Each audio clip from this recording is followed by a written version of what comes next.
반갑습니다. 저는 이제 만화가 박건웅이라고 합니다. 반갑습니다. 네, 대전은 제가 개인적으로 몇 번 오게 했는데 이렇게 와서 직접 강연하는 건 되게 처음인 것 같아요. 되게 책방도 너무 이쁘고 그래픽 노블 전문 그 서점이라고 해서 서울에도 이제 점점 서점이 사라져가는 추세인데 서울에도 이런 공간이 없거든요. 되게 지역에서 이렇게 너무 멋진 곳을 만들어주신 사장님께 너무 감사드리고 초대해 주셔서 감사드립니다. 일단 저는 이제 그 만화를 한 10년, 20년 가까이 했어요. 2000년도에 시작을 했으니까 올해 이제 2019년이죠. 거의 20년 가까이 만화 작업을 했는데 주로 이제 만화를 하는 소재가 여러 가지 맞겠지만 저는 이제 근현대사 역사, 한국의 근현대사 역사를 집중적으로 좀 주로 중심으로 이야기를 만들어 왔습니다. 그래서 뭐 아시는 분은 아시겠지만 노건 이야기라든가 뭐 짐승의 시가 김근태 선생님 고문 이야기라든가 짐승의 시가라든가 작년에 이제 그 그의 봄이라고 인혁당 사건에 대한 이야기를 하면서 하나 둘씩 이제 역사적 이야기를 풀어냈는데 이 역사적 이야기를 하더라도 흔히 우리에게 일반적으로 알려지지 않았던 이야기들 과거에 좀 숨겨져 있던 이야기들을 중심으로 해서 하나둘씩 만화로 이제 복원하면서 이제 작업을 하고 있었습니다. 제시이야기 같은 오늘 강연하게 될 제시이야기와 이제 예란서 같은 경우는 특별히 이제 예전에 이제 근현대 역사를 중심 다루다 보니까 독립운동사에 대한 관심도 이렇게 한번 해보자라고 살짝 생각하고 있다가 우연히 이제 상해 영사관에서 이제 연락이 왔어요. 우리나라 출판사 대표님 통해서 상해를 중심으로 이제 만화를 한번 시작을 해보자. 만화를 홍보하는 만화를 한번 만들어 보자라고 제안을 주셨어요. 근데 당시에는 이제 그쪽에 생각했던 홍보 만화 위주로 생각하셨나 봐요. 상해 지역에 어디 가면 뭐 독립기념관 있고 이런 식으로 생각하시다가 주로 저희 출판사 대표님과 얘기를 했는데 그러지 말고 차라리 제대로 된 이야기를 한번 만들어 보자. 그러니까 스토리가 있고 숨겨졌던 독립운동가들의 이야기를 찾아서 우리가 한번 멋지게 그래픽 노블로 만들어 보자라고 그렇게 이제 상의를 해서 결론적으로 제시이야기를 시작하게 된 겁니다. 이 작품 같은 경우는 저희가 이제 자문을 얻으려고 독립기념관에 갔어요. 그래서 박사님 한 분이 이제 두 개의 책을 추천해 주셨는데 하나는 장강일기였고 하나는 제시이야기라는 책이었어요. 이 책은 일반적으로 두 개 중에서 둘 다 좋은 작품이긴 한데 독립운동 회고하는 작품들 둘 다 좋은 작품인데 이 작품 같은 경우 특별한 되게 이야기가 있더라고요. 육아일기. 그러니까 부모가 아이를 키우면서 느꼈던 육아일기를 중심으로 해서 이야기를 계속 풀어내는 방식이었어요. 그런 것들이 상당히 재밌어서 제시의 일기라는 책이었는데 그 책을 바탕으로 해서 이제 만화를 진행하는 걸로 이제 시작을 하게 되었습니다. 그래서 보시면 이제 제시아이 같은 경우는 양호죠. 최선화 선생님 가운데 아이가 제시예요. 근데 이제 그 양호 선생님도 미국에서 유학을 하셔가지고 아이의 이름이 좀 더 국제적인 이름으로 그 당시에 좀 생각하기 힘든 이름인데 제시라는 이름을 지어가지고 국제적으로도 더 넓게 살라는 의미에서 제시라는 이름을 지어주셨다고 합니다. 실제 사진입니다. 자, 양호정 선생님 독립운동가 양호정 선생님에 대해서 잠깐 이제 설명을 드리자면 이분 같은 경우는 이제 MIT 공대를 나왔다고 해왔어요. 미국에서 유학을 이제 공대를 나오시고 되게 이제 돈을 벌기 위해서 무역업을 해가지고 큰 돈을 벌었다고 합니다. 그 돈을 가지고 이제 국내에 와가지고 공장을 지어서 배고프고 이제 헐벗는 사람들을 위해서 내가 뭐 잘 베풀어 보자라는 생각을 가지고 이제 국내에 와서 공장 부지를 찾고 다니셨는데 그 모습을 보고 일본 경찰이 너 너무 독립운동가일 것이다라는 추측하에 잡아다가 고초를 겪게 돼요. 그래서 그 와중에 또 장티푸스를 걸려가지고 죽을 고개 겪었다고 합니다. 그 이제 시련 이후에 이분이 이제 나라가 독립을 되찾지 않고서는 내가 하고 싶은 일들은 이제 할 수가 없겠구나라는 이제 그런 생각을 갖게 돼서 곧바로 이제 김구원 선생님이 계시는 상해 일성부를 향하게 된 거죠. 그리고 이제 그 일화가 있는데 이제 그 상해하고 이제 조선을 왔다 갔다 하는 사이에 이제 그 최상원 선생님 만나게 됐어요. 당시에 영어 이대에 있는 이대에 다니던 분이신데 친구 소개로 만나게 됐는데 둘이 연애를 하게 됐죠.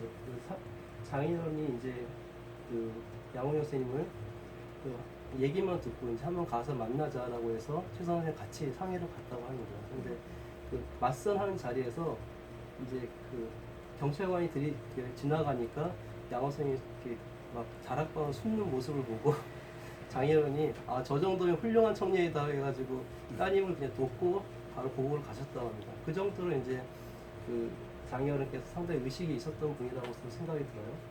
그래서 결국은 이제 거기서 결혼을 하게 되고 그 김호 선생님 주례로 해서 결혼하게 됩니다. 이제 과거에 할머니께서 말씀해 주신 장면이죠. 대한민국 임시정부 이동 경로를 보게 되면 우리가 일반적으로 상해에서 임시정부가 있다라고 생각을 하게 되죠. 대표적으로 상해 임시정부라고 알려져 있는데 제가 저 항주나 가흥은 갔었거든요. 여기도 이제 임시정부 청사가 있어요.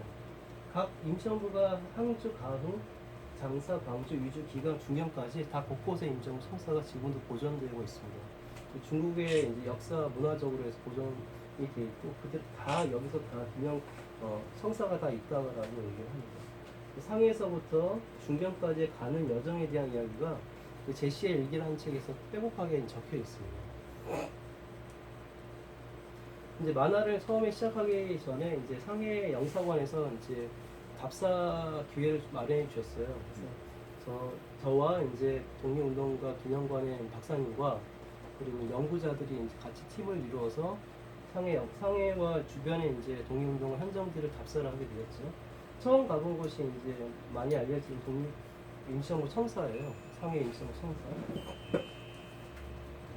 2층에 있는 이제 김건희 지무실인데요. 네, 여기서 이제 지무를 하셨다고 합니다.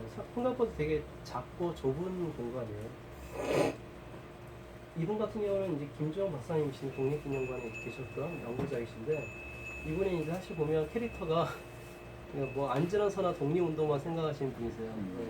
밥 먹을 때도 계속 그 독립운동에 대한 이야기 주저리 얘기하시고 뭐 화장실 갈 때도 얘기하고 막 그래가지고 되게 캐릭터가 그런 분이신데 이분이 이제 그 사진을 보면서 처음에 1919년에 이제 만들었던 독립기념 요인들을 사진 찍었던 장면을 가리키면서 요 이제 그 잘생긴 청년이 한 명 있었죠. 이 사람이 신익희 선생님, 초창기 멤버이신 신익희 선생님이라고 그분을 지칭하면서 되게 이야기하신 장면인데요. 다음을 보게 되면 1942년도죠. 거의 20년 가까이 지났는데 얼마나 고생했으면 아까 그 새파랗던 청년이 거의 할아버지 얼굴이 됐냐. 20년 사이에 안 된 사이에 그런 이야기를 하게 되는 거예요. 나머지 분들도 이제 아까 그런 청년의 이미지와는 다르게 얼마나 고초가 심했으면 이렇게 거의 할아버지가 될 정도로 되게 노화가 진행됐느냐라는 이야기를 하셨던 말씀을 생각합니다. 이거는 이제 상해 뒤에 계시는 임시용호 정부 요인들이 기거하셨던 이제 골목길이에요. 근데 제가 이제 그 분께서 말씀을 듣기로는 주로 이제 그 임시정부 요인 분들은 이제 아까 초창 멤버들은 거의 결혼 안 하셨다고 하니까 이제 새로 뒤에 합류하신 젊은 뭐 부부들이나 이런 분들은 결혼하셔가지고 아이가 있었지만 거기 처음에 이제 시작하셨던 분들은 결혼을 일부러 안 하셨다고요. 가정을 두면 뭐 내가 몸이 안주를 하려고 하고 독립의지에 대한 의지가 좀 달라질까봐 일부러 가정을 이루지 않으시고 홀로 외롭게 여기서 기거를 하셨다고 합니다. 실제로 가보면 상당히 아직도 사람이 살고 있는데 되게 낡고 되게 음습한 동네예요.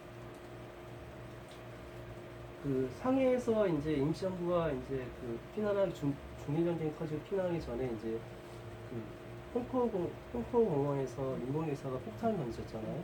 그때 이후에 이제 김건선 피신을 하게 돼요.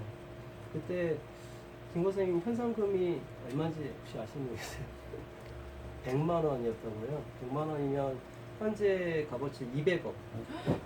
그리고 이제 그분보다 더 높은 사람이 한 명 있죠. 김원봉. 네. 약산 200억. 150만 원인가? 200만 원인가? 300억.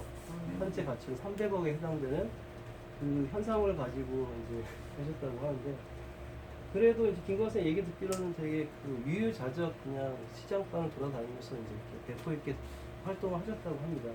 그 피난을 가셔서 이제 장사라는 곳에 이제 기도하셨던 숙소예요. 근데 보시면 이제 여기서 이제 그 창가에 보면 옆으로 보면 밑에 내려가는 계단이 있어요. 밖에서 보면 이제 만약 일본 첩자라든가 그 경찰들이 들이닥치면 이제 밑에 다락으로 숨어서 빠져나와서 배를 타고 도망가는 시스템으로 돼 있더라고요. 그렇게 이제 그 기거하신 분이 이런 식으로 돼 있습니다. 그래서 여기서 몇 년간은 계속 이제 임신하면서 비밀리에 활동을 하셨다고 합니다. 상해 임시정부에서 제가 제일 좀 답사에서 기관에서 제일 좀 가슴이 아팠던 곳이고 가장 가슴이 좀 쓰였던 곳인데 만국국묘라는 곳이에요. 이곳은 이제 외국인 묘지. 이제 우리가 이제 그 독립운동 하셨다가 중간에 돌아가시게 되면 여기에 거의 다 묻히셨다고 합니다. 상해에서. 근데 이분들이 이제 해방이 된 이후에 독립기념관이 이제 1980년대에 생겼잖아요. 그때까지도 여기 계셨다고 해요. 돌아오지 못하시고 해방이 됐어도 돌아오지 못하고 여기서 계셨다고 합니다. 근데 이게 이제 왜 그런가 생각해 보면 많이 그만큼 관심도 없었을 뿐더러 이제 우리 역사를 보면 친일 청산이 제대로 안 됐기 때문에 뭐 독립운동을 하면 3대가 망한다는 식으로 해서 아무도 관심을 갖지 않았던 것이었다고 해요. 그래서 그때까지 계속 거기서 이제 계셨다가 독립기념 만들어지고 이제 연구가 진행이 되면서 한 번씩 이제 돌아오시게 됐죠. 지금은 이제 자리만 이름만 있고 나머지 다 거의 다 돌아오셨다고 합니다. 자, 다녀와서 이제 만화에 대한 고민을 시작을 했어요. 캐릭터를 어떻게 가져갈 것인가라는 생각을 했는데 이제 뭐 좀 이제 역사 만화다 보니까 좀 구체적으로 사실적으로 그리는 것보다는 좀 더 단순하면서도 더 이렇게 대중적인 스타일로 한번 그려볼까라는 생각을 했어요. 그래서 만화의 보편성이라고 이야기를 하는데 캐릭터가 단순하고 간단할수록 모든 사람들이 그 공감할 수 있는 그 캐릭터를 통해서 나와 동일시한다고 해요. 감정이입이 된다고 합니다. 그게 무슨 말이냐면 이제 우리가 스마일 마크를 보시면 눈, 코, 입하고 이렇게 칠해져 있잖아요. 그거 하나만 봐도 남녀노소 누구나 나와 하나가 동일한 인물로 이제 정서적으로 공감을 하게 되죠. 마찬가지로 캐릭터가 단순하면 단순할수록 이것이 나와 같은 캐릭터의 이미지로 공감이 된다, 동일시 된다고 합니다. 그래서 그런 만화의 보편성을 이제 좀 생각을 해서 캐릭터 단순하고 좀 더 이렇게 간단하게 도안식으로 그리고자라고 생각을 했습니다. 그래서 아까 최성환 선생님, 장호조 선생님 두 분의 캐릭터를 만들어봤습니다. 그래서 아까 사진의 이미지를 직접 만화로 단순하게 만들었죠. 제시. 예, 이야기는 이제 아주 어떤 할머니의 이야기부터 시작이 돼요. 혹시 책 보신 분 계세요? 네, 안 보셨죠? 아직 봤습니다. 보셨어요? 네네. 예, 그러니까 이제 보시면 알겠지만 이제 할머니 이야기로부터 시작이 됩니다. 근데 할머니가 날씨가 밝으면 왠지 불안해하고 있고 날씨 막 비가 여러 때로 떨어지면 막 불안해하고 행복해하고 있고 이런 식의 보통 사람들과의 모습과는 다른 이중적인 다른 생각을 행동을 취하고 있는 모습을 발견하게 돼요. 그 손녀가 할머니들을 해고하면서 이제 알고 봤더니 과거에 그 임시정부가 피난하는 와중에 그 중국에서 해가 맑은 날씨는 어김없이 일본에 공습이 오기 때문에 불안한 마음으로 봤던 그 젊은 시절의 모습으로 이제 있었다는 것들을 알게 되는 과정입니다. 과거의 모습인데요. 일기가 맑은 만큼 공습 경보가 올리지 않을까라고 불안에 떨고 있습니다. 자, 이야기는 이제 소녀가 와서 할머니로부터 과거의 이야기를 듣는 방식으로 액자식 구조로 이렇게 만들어 보려고 했습니다. 할머니가 이제 소녀가 딸이 들어오는데 TV에서는 비가 온다는 이야기가 일기예보가 나오고 할머니는 기분 좋게 흥얼거리고 있습니다. 문제는 이제 이 장롱 속인데요. 이 장롱 안에 제 시의 일기가 그 원본 그 일기 쓰여진 상태에서 오작에 쌓인 채 70년을 그 안에서 잠들고 있었던 거예요. 이 91년도 90년도 초반이니까 김현주 소녀딸이 이제 대학생일 때 할머니한테 이제 여쭤봤더니 할머니가 장롱 속에서 그 일기를 이제 꺼내서 보여주게 돼요. 이게 우리가 네 엄마를 위해 썼던 일기다. 육아일기다 옛날에. 이야기가 그게 제시일기라는 것들이 한 5-6번 정도 된다고 해요. 원본이. 그래서 김현정 선생님이 이제 그 손녀딸이 할머니한테 물었다고요. 이 귀한 거를 왜 그 독립기념관이나 이런 데 기증을 하시지 않고 왜 개인적으로 갖고 계시느냐라고 얘기를 했는데 할머니께서 말씀하시기를 이거는 사적인 그 기록이기 때문에 별로 중요하다고 생각하지 않다고. 이게 우리 가족끼리 그린 거는 이게 뭐가 중요하겠느냐라고 생각을 해서 사적인 기록이기 때문에 별로 그렇게 생각하지 않았다라고 말씀하셨는데 이걸 가지고 이제 독립기념관에 보여주셨다고 해요. 근데 거기서 이제 깜짝 놀랐다고 합니다. 왜냐하면 그 사이에 그 임시정부가 여러 가지 기록기나 여러 가지 회의라 같은 거 있긴 하지만 그 임시정부 이동을 가는 과정에 어떤 생활적인 기록이라든가 그때 뭐 세세한 기록들은 전혀 없었다고 하는 거예요. 알고 봤더니 일기 안에는 그와 같이 고스란히 다 담겨 있던 거죠. 그때 돈은 얼마를 받았고 어떻게 교통비 얼마 썼고 먹는 것은 어떻게 해결했고 이런 것들이 꼼꼼하게 빼곡하게 생활적인 기록들이 담겨 있었다고 합니다. 되게 유용한, 되게 귀중한 사료적 가치라고 이야기했다고 합니다. 지금은 이제 어느 정도 기증을 하시고 실은 저는 이제 그게 원본을 기증을 한 줄 알았는데 개인적으로 이제 그 김현 선생님 이제 최선 선생님 동생분이시죠. 제니라는 분이 계신데 그분이 원본을 갖고 계시더라고요. 자, 이야기는 이제 할머니 이야기입니다. 할머니가 과거 속에 그 최선 선생님으로 이제 변해가는 과정에서 과거의 이야기를 들려주는 방식입니다. 자, 이제 전쟁이 터졌어요. 중일전쟁이라고 해서 일본이 중국을 그 대륙 침략을 야욕을 펼치고 있다가 결국은 중국을 침략하게 돼요. 이제 침략 과정이 그 노우교라는 다리가 있었습니다. 그 아시는 분은 아시겠지만 베이징을 경계로 해서 중국과 일본군이 대치를 하고 있었대요. 노우교에서 이제 일본군이 갑자기 아침에 우리 밤에 새벽에 우리 군인이 한 명이 없어졌다. 너희가 한 게 아니냐라고 해서 일본군을 중국군을 공격하게 돼요. 그때부터 발단이 돼서 이제 그게 나중에 허위 사실이 밝혀졌죠. 조작된 걸로. 그리고 그 트집을 잡아가지고 중국을 공격하면서부터 중일전쟁 시작을 하게 됩니다. 그 장면을 이렇게 이제 약간 일본식 그림의 국기요에 목화나의 이미지를 따서 파도처럼 넘어오는 장면을 연출했습니다. 예, 이제 이 피난을 이제 임시정부 사람들이 다 피난을 가게 됐어요. 그래서 기차를 타고 이동하는 과정에 폭격이 온다 그러면 기차에 내려가지고 숲에 숨기도 하고 그런 이제 여정을 갖고 있어요. 아이가 작으니까 바구니에다가 담아서 들고 이동을 했다고 합니다. 그리고 이제 배를 타고 갈 때는 이제 기선이 끌어주기도 하고 그 와중에 이제 아이러니하게도 중국 풍경들이 되게 멋있잖아요. 그런 관광 삼아서 이제 봤다는 일화도 있고요. 예. 그러면서도 이제 그 우리나라에 있는 민족이 아니라 나라를 되찾은 열정의 민족으로 살고 있다니까 하하 하면서 되게 낙천적으로 생각하고 있죠. 다른 기록에도 이런 비슷한 이야기가 나와요. 한국 사람들은 되게 뭐랄까 그 염치가 없다고 해야 되나? 남의 나라 어떻게 보면 난민이잖아요.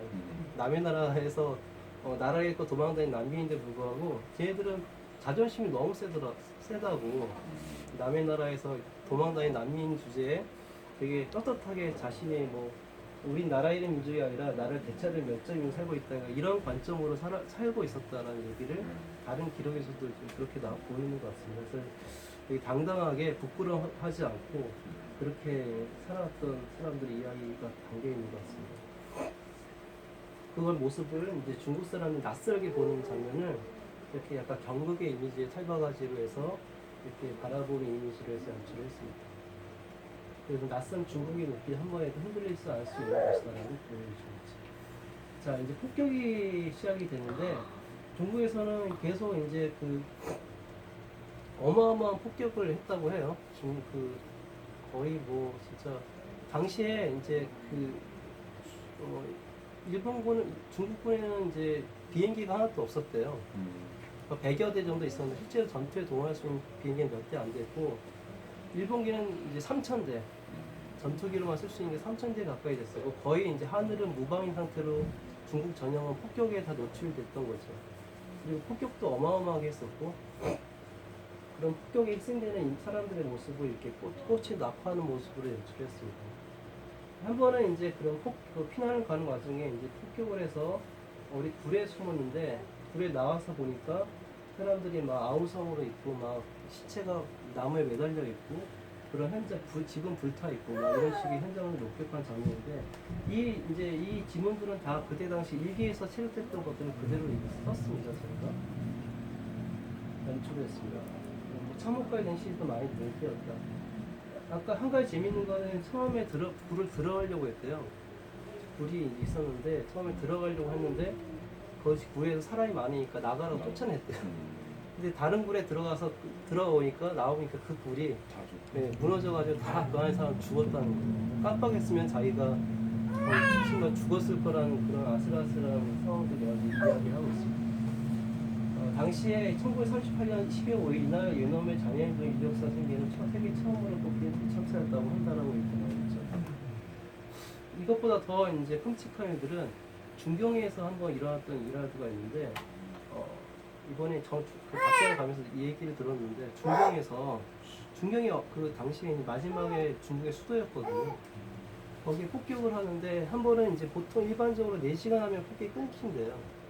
끊기는데 그날은 이상하게 8시간 동안 계속 폭격을 했다고 합니다. 근데 그 안에 사람들이 나오지 못한 거죠. 거의 한 몇천 명이 거기서 질식사를 했다고. 애 어른 할 거 없이 다 숨이 막 질식을 해가지고 죽었다라고 얘기를 하는데 저는 그래서 이 얘기를 듣고도 어떻게 질식사가 될 수가 있을까 생각을 했거든요. 근데 제가 올해 중경에 갔어요. 정말 질식할 것 같더라고요. 그래서 돌아다녀도 숨이 턱턱턱 막히는 거예요. 그만큼 분질해서 바람도 안 불고 습도도 높고 온도 38도에 그냥 걸어 다녀도 땀이 주르르 나고 하는 그 환경이 이제 알게 됐더라고요. 그래서 그 당시에 그렇게 해서 끔찍한 일들이 벌어졌다라고 얘기를 하시면서 그때 이제 답사 갈 때 만났던 자기 어떤 중국 사람의 할머니는 그 할머니는 아직도 그 기억을 한대요. 그때 폭격에 대해서. 지금도 할머니 그때 기억하세요? 그러면 막 그냥 너무 고통스럽고 막 그래가지고 그 가족들이 다 돌아가셨습니다. 그래서 화를 막 내시고 막 그랬다고 얘기를 들었습니다. 근데 지나가는 뭐 전투기 같은 경우는 지나가는 애어른 할 거 없이 다 무차별적으로 뭐 학살을 저질렀다고 기록되어 있고요. 자, 그 와중에 이제 아이는 성장을 계속 커져가지고 제시랑 아이는 처음으로 엄마라는 이야기를 하게 됩니다. 이 아이가 이제 유아기 쓰는 와중에 처음으로 엄마라는 이야기를 해가지고 보통 이제 아이를 키우는 부모의 입장에서는 아이가 한번 웃어주면 정말 힘들게 하더라도 한번 웃어주면 모든 것이 다 녹아져 저기 뒤에 어머니 되시고 그런 경험을 막 하게 되잖아요. 그때 당시에도 뭐 세상이와 마찬가지로 아이가 한번 힘든 와중에도 엄마란 말 한마디 웃음 한번 해주면 그렇게 그런 힘든 고통들이 다 녹아져 내려갔다는 그 표현들을 하고 있습니다. 그런 것들이 일기 안에 고스란히 다 담겨 있어요. 한번 읽어보시면 저희가 이제 만화 속에 사다 보니까 부득이하게 이야기를 다 누락시켰어요. 네, 압축시키다 보니까. 근데 제시의 일기라는 책을 원문을 보면 그 세세한 감정선들이 그대로 살려 있습니다. 책도 있어요? 네, 책이 있어요. 책도 원래 원문 책이 있는데 이번에 출간이 나서 있어요. 그래서 이제 떨어진 폭탄과 대비되게 사람들의 모습을 대비되게 해가지고 누가 이 폭탄의 희생양이 될지 모른다는 불안한 모습에 살고 있는 사람들을 이렇게 두 개로 그림 이미지를 해서 연출했습니다. 그러던 와중에 이제 제시의 이빨이 하나 나기 시작했어요. 그러니까 아이가 보통 보면 초보 엄마들은 다 이런 생각 하잖아. 아이가 하나하나 처음에 둘째는 모르겠는데 처음 아이가 태어나면 정말 너무 신기한 거예요. 이빨 하나 나는 것도 신기하고 처음 겪어보는 관점이기 때문에 이빨 하나에 거의 뭐 기념비가 막 나온 것처럼 이뻐하는 장면으로 글에 담겨 있고 그걸 이렇게 그림으로 연출했습니다. 그래서 이거 좀 약간 보면 오글거리기도 한데 자신의 힘으로 이 이빨 하나로 자신의 힘을 먹고 살기 하나씩 준비를 할 것이다. 뭐 이런 식으로 이제 정말 기대와 사랑과 이런 걸 담긴 글들이 이제 있습니다. 이빨 하나로 뭐 음식도 실 뿐만 아니라 여러 가지를 뭐 세상 속에 다양한 걸 씹으면서 커나갈 것이다. 이런 식으로 이제 기대를 하고 있는 모습이 나오고요. 또 그런 와중에 제시가 또 앙탈을 부리죠. 뭐 애니까 얼마나 힘들겠어요. 그때 피난 와중에 보통 어른들도 힘든데 제대로 먹지도 자지도 못하고 그 와중에 생활도 제대로 못하고 계속 이동해야 되니까 그런 와중에 아이가 침몰되니까 이제 그런 모습들을 우리 임시정부 요인들의 사람들의 모습으로 어른들의 모습으로 이제 바뀌었어요. 그래서 이 사람들이 같이 싸우지 말고 서로 이제 사이좋게 독립을 쟁취하면 얼마나 좋을까라는 이야기를 하고 있습니다. 근데 이게 왜 나왔냐면 그때 당시에 임시정부 내에서 독립운 단체가 100여 개였어요. 정말 많고 이 사람들이 그냥 가만히 있는 게 아니라 서로 주도권을 쟁탈하려고 서로 이제 어떤 권력 투쟁을 한 거죠. 싸우기도 하고 뭐 대립하기도 하고. 그러니까 임시정부 상위에서부터 처음 만들어지면서 중견 오기까지 피난가는 과정들이 이 100여 개 단체를 다 합치는 과정이었다고 해도 돼요. 매번의 회의와 여러 가지 과정들이 다 100여 개 단체들을 서로 그렇게 하나로 뭉치는 과정이었다고 이해하시면 될 것 같습니다. 그런 와중에 장사에서 이 독립 임시정부의 그런 모습에 불만 푸는 뭐 단체나 있었어요. 그 중에 한 명의 청년이 김 선생님 총을 쏘게 되죠. 가슴에 총을 맞아가지고 아시는 분은 아시겠지만 총에 맞아가지고 이제 중국 병원에 실려갔잖아요. 그래서 중국 의사가 이제 포기하고 이제 계단 그 복도에서 숨을 깔딱깔딱 대면서 그냥 기대가 있으니까 저 사람은 곧 죽을 것이다 해가지고 바로 위로 다른 환자를 손보러 왔대요. 다시 내려가 보니까 아직 3시간이 지났는데 그 사람이 살아있더라는 거죠. 그래서 안 되겠다 싶어서 수술을 시켜줬대요. 총을 2발을 맞았는데 한 발은 뽑았는데 한 발은 못 찾은 거예요. 한 발은 이제 동맥을 타고 돌아다닌 거죠. 그래가지고 나중에 한국에 와서 이렇게 주로 이렇게 떨리는 수전증이 생겨가지고 막 척추가 마비돼가지고 일어나지 못한다거나 그런 이제 그런 증세를 나타나게 했죠. 그래가지고 이렇게 글씨가 한국에 와서 그 서예부시 쓴 거 보시면 이제 그 글씨가 떨려요. 선생님 그 주변에 이제 사람들이 선생님 이거는 떨림체입니까? 이렇게 물어보면 아니 이건 총알체야 이런 식으로 얘기 대처를 하셨다고 하는데요. 저도 이제 보면 그 총기 사고 당한 친구를 군대에서 한번 봤어요. 의무대에서 이제 있다가 좀 약간 사고로 이제 총기를 관통상을 팔에 맞았는데 아프냐라고 물어봤는데 기억이 안 난대요. 처음에 피가 딱 통한다면 피가 처음에 아픈지 모르는데 뭐가 이렇게 뜨겁대요. 그러다 피가 뽁뽁뽁 튀어나오고 있다가 갑자기 기절해버렸대. 나도 모르게. 그거 보고 기절해버렸대요. 그러니까 왜 그러냐면 쇼크사가 온대요. 예, 총에 맞으면 막 람보처럼 막 돌아다니면서 총 맞은 상태가 막 그런 게 아니라 일단 총에 맞으면 쇼크가 온대요. 나도 모르게 기절해버려요. 근데 기절을 못하면 보통 과다출혈이 돼가지고 지혈을 못하면 그렇게 과다출혈 죽는 경우가 많다는 거죠, 일반적으로. 근데 김건희 같은 경우는 심장에 맞았잖아요. 그리고 다른 데도 아니고 심장에 맞은 상태에서도 계속 정신력을 버텨서 잃지 않고 있었다는 거죠, 그때 당시에.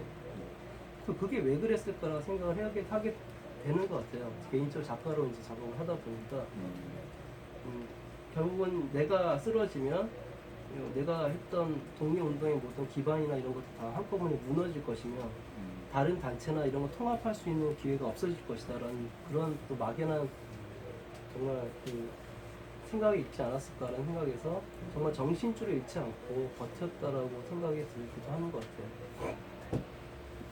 그런 와중에 제시가 벼룩에 엄청나게 쪼여가지고 고생을 하기도 합니다. 어른도 힘든데 벼룩에 막 물려가지고 고생하는 제시의 모습이 보입니다. 이 벼룩의 모습을 이제 이렇게 일본군에 돌격하는 모습으로 방치시켜서 이렇게 난징 대학살의 모습으로 이제 보여지게 됩니다. 일본군의 중미전쟁이 일어났던 가장 끔찍한 죄악 중에 하나죠. 난징이라는 곳에 상해를 점령한 이후에 그 상해를 좀 어렵게 점령을 했어요, 일본군이.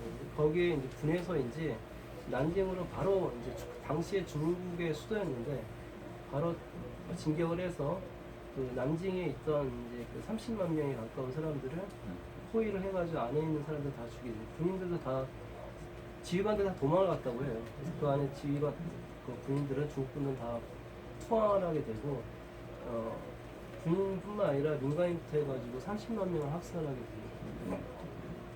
좀 그때 일화로 이제 목베기 시합이라고 혹시 아시는지 모르겠어요. 그때 그 장교 두 명이 일본군 장교 2명이 그 중국인 상대로 해서 누가 목을 많이 베나 해가지고 100 몇 대 100 해가지고 그렇게 뭐 시합을 치른 거예요. 근데 나중에 이제 전범 재판 패망 이후에 전범 재판 때 그 두 사람이 이제 자기가 아니었다고 나는 이런 사실 없다고 해서 그거 기소를 했는데 또 부인을 하다가 그 일본에 나왔던 방송 신문에 100 몇 대 100 몇을 해가지고 신문 지상에 자기와 그 두 장교가 딱 사진 찍혀 있는 게 이렇게 칼로 차고 그게 증거가 돼가지고 결국은 두 사람은 사형을 당했죠. 되게 좀 인류 끔찍한 일이죠. 네, 그래서 그때 당시에는 중국과 한국이 서로 동지가 돼서 일본과 맞서 싸웠다고 해요. 이런 장면들이 보여줬고요. 자, 이제 제시도 점점 커져가지고 키도 커지고 이제 많이 재롱도 많이 부립니다. 제시는 기쁨과 위로를 수시로 꺼내주는 복주머니다라고 표현하고 있어요. 당시에 이제 그 임시정부 어르신들이 아이들 너무 좋아했대요. 왜냐 아이 귀하기도 했고 그 아이들을 정말 금이야 오기야 너무 이렇게 생각을 했대요. 또 생각해 보면 그 당시에 이제 홀로 계셨던 것도 있지만 아이를 보면서 어떤 생각을 가졌을까라는 생각도 해보거든요. 만약 저도 이제 아이가 있긴 하지만 아이를 보면서 기본적인 어른, 엄마, 부모의 마음은 이 아이가 다음 세상에 우리 세상에는 더 좋은 세상에 살게 해주고 싶다라는 마음을 갖고 있을 거예요. 근데 그 당시에 이제 어른 생각할 때는 그잖아요. 진짜 나라가 없잖아요.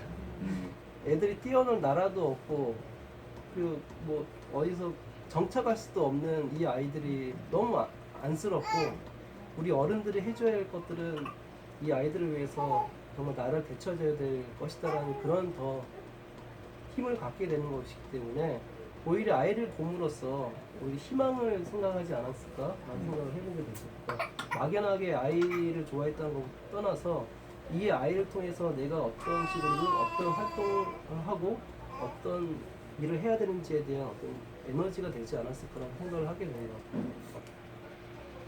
당시에 이제 우리도 러시아에서도 지원을 많이 받았거든요. 소련 지원을 받았는데 당시에 이제 일본과 소련이 불가침 조약을 맺게 되죠. 서로 이제 침해하지 않는다는 불가침 조약을 맺은 바람에 결국 이제 소련도 우리의 적이 되죠. 그러니까 처음에 협력 관계였다가 결국 이제 소련의 지원도 끊기게 됩니다. 이제 중국에 생활하면서 중국과 이제 한국인은 조선인은 외모는 비슷한데 기질은 많이 달랐다고 해요. 그래서 뭐 우리나라 같은 경우는 폭격이 오거나 하면 막 집이 무너지고 하면 아이고 하면서 울부짖고 난리를 치는데 중국 사람들은 그냥 대범하게 또 지우면 되지 막 이런 식으로 해서 대범하게 생활했다고 합니다. 그래서 되게 대수롭지 않게 어떤 대륙의 기질이라고 해야 되나? 이런 것들이 있었다고 얘기합니다. 지금은 좀 모르겠어요. 근데 아무튼 그 당시에는 대륙적 풍무에서 되게 여유있게 했다고 해서 불안해서 막